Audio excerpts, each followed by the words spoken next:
Sir ಹೇಳಿ, ಹೋರಾಟ ಮಾಡೋದು ಏನು ಸಮಸ್ಯೆ ಆಯ್ತಾ ಇದೆ ಸರ್? ಸಮಸ್ಯೆ ಏನು ಅಂದರೆ ಡಿ ಸಿ ಆಫೀಸಲ್ಲೂ ಕೂಡ ಇದ್ರ ವಿಚಾರವಾಗಿ ಈಗ ಒಂದು 3 ದಿವಸದಲ್ಲಿ ಈ ರೀತಿ ಏನು ರೈತರ ಕಬ್ಬನ್ನು ಸಮಂಜಸವಾಗಿ ನುರಿತಾ ಇಲ್ಲ.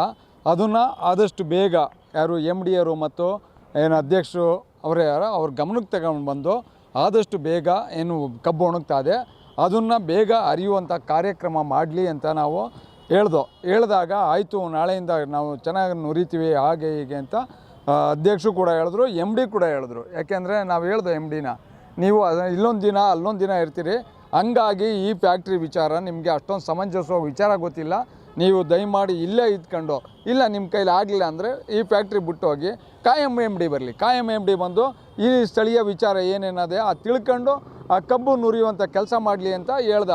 ಅದ್ರ ಬಗ್ಗೆ ಆಯಿತು ಅಂತ DC ಅವರು ಕೂಡ ಸಮ್ಮುಖದಲ್ಲಿ ಒಪ್ಕೊಂಡ್ರು.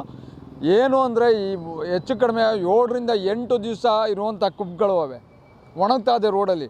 ಅದೇನಾದ ಒಂದು ಕಬ್ಬಿನ ಜಲೆ ಇದ್ದದ್ದು ಜೋಳದ ಕಡ್ಡಿ ಸಣ್ಣಕ್ಕಾದಂಗೆ ಆಗದೆ.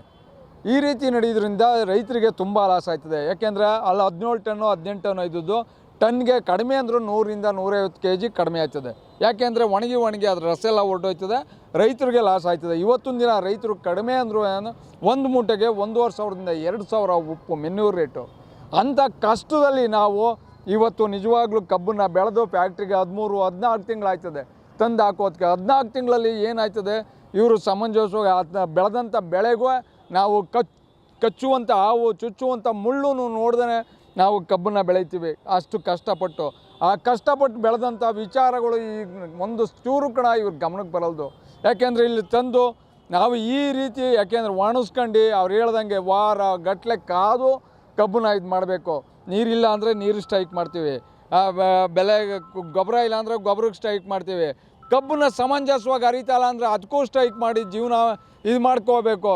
ಇಂಥ ಪರಿಸ್ಥಿತಿಯಲ್ಲಿ ನಿಜವಾಗ್ಲೂ ಇಲ್ಲಿಯ ಸ್ಥಳೀಯ MD ಆಗಲಿ ಅಧ್ಯಕ್ಷೆ ಆಗಲಿ ಇದ್ರ ಬಗ್ಗೆ ಗಮನ ಕೊಡ್ದೇ ನಿಜವಾಗ್ಲೂ ಅರಿಕೆ ಸಾಮರ್ಥ್ಯ ಇಲ್ಲ ಅಂದರೆ ನಿಜವಾಗ್ಲೂ ಅವರು ಈ ಫ್ಯಾಕ್ಟ್ರಿಯಲ್ಲಿ ರಿಸೈನ್ ಮಾಡಿ ಬೇರೆ ಯಾರು ಉತ್ತಮವಾದವರು ಆಡಳಿತ ನಡೆಸುವಂಥವ್ರು ಬಂದರೆ ನಿಜವಾಗ್ಲೂ ಒಳ್ಳೆಯದಾಯ್ತದೆ. ಸಮಸ್ಯೆ ಫ್ಯಾಕ್ಟ್ರಿಲೇ ಸರ್. ಅಂಥ ಸಮಸ್ಯೆ ಏನಂದರೆ ಮೊನ್ನೆ ಏನಾಗದೆ ಹಾಲನ್ನು ಹೆಬ್ಬಳಕ್ಕೆ ಬಿಡ್ತಾವ್ರೆ, ಅದನ್ನು ಸುಳ್ಳು ಅಂತ ಇದು ಮಾಡಿದ್ರು. ಆದರೆ ನಾವೇನು ಮಾಡೋದು ಸಾಬೀತುಪಡಿಸೋಕ್ಕೋಸ್ಕರ ಜಿಲ್ಲಾಧಿಕಾರಿ ಆಫೀಸ್ಗೆ ಹಾಲನ್ನ ತಂದು ತೋರಿಸ್ತೇವೆ. ಅದನ್ನು ಅಲ್ಲಿ ಮಾತೇ ಆಡಲಿ, ಪ್ರಸ್ತಾಪನೆ ಮಾಡಲಿ ಹಾಲು ವಿಚಾರವಾಗಿ. ಇವತ್ತು ಕೂಡ ಅರಿತಾ ಇದೆ. ಅದನ್ನು ವಿಡಿಯೋ ಮಾಡಿ ನಾನು ಕೆಲವಾರು ಮಾಧ್ಯಮದವ್ರಿಗೂ ವಿಚಾರ ತಿಳಿಸ್ತೀನಿ, DC ಅವ್ರಿಗೂ ತಲುಪಿಸ್ತೀನಿ, ಸ್ಥಳೀಯ ಸಚಿವರಿಗೂ ತಿಳಿಸ್ತೀನಿ. ಸ್ಥಳೀಯ ಸಚಿವರು ಏನೇನು ಹೇಳ್ತಾವ್ರೆ ಮೊನ್ನೆ ಹೇಳೋದಕ್ಕೆ ಏನು ಅವರೇ ಕಾಪುವಾಗೆ ನಾವು ಏನಿದ್ರು ಅವ್ರನ್ನೇ ಮುಂದುವರಿಸ್ತೀವಿ ಕಣ್ರಿ, ಅದೇನು ಮಾಡ್ಕೊತೀರಿ ಅನ್ನೋ ಲೆಕ್ಕಾಚಾರ ಹೇಳ್ತಾರೆ. ಈ ದುರಹಂಕಾರದ ನಾಡೇ ಸರಿಯಿಲ್ಲ ಚಲುವರಾಯ ಸ್ವಾಮಿಯವರೇ. ಉಸ್ತುವಾರಿಗೆ ಈ ಮುಖಾಂತರ ಹೇಳ್ತೀವಿ, ಎಚ್ಚರಿಕೆ ಕೊಡೋಕ್ಕೆ ವಿಚಾರ ಹೇಳ್ತೀವಿ. ರೈತರು ನಿಜವಾಗ್ಲೂ ತಿರುಗಿ ಬಿದ್ದರೆ ಆದರೂ ತುಂಬ ವ್ಯತ್ಯಾಸ ಆಯ್ತದೆ.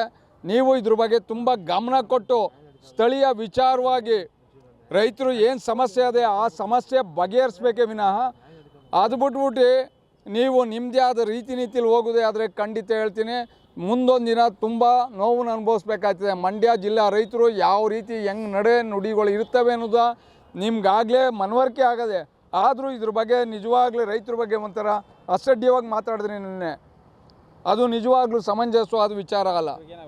ಈಗ ಇನ್ನೇನು ಇಲ್ಲ, ಸಮಂಜಸವಾಗಿ ನುರಿಸುವಂಥವ್ರು ಆಡಳಿತ ಏನದೆ ಅಧ್ಯಕ್ಷನೇ ಆಗಲಿ MDನೇ ಆಗಲಿ GMA ಆಗಲಿ ಅವ್ರನ್ನೆಲ್ಲ ಬದಲಾವಣೆ ಮಾಡಿ ರೈತರಿಗೆ ಉತ್ತಮವಾಗಿ ಕಬ್ಬು ನುರಿಸುವಂಥ ಕಾರ್ಯಕ್ರಮ ಮಾಡಬೇಕು ಅಂತ ಈ ಮೂಲಕ ಮಾಧ್ಯಮದವ್ರಿಗೆ ನಾವು ವಿಚಾರ ಮಾಡ್ತೀವಿ. ನಮ್ಮ ಹೆಸರು ಚಂದ್ರಶೇಖರ್ ಶಿವಳ್ಳಿ.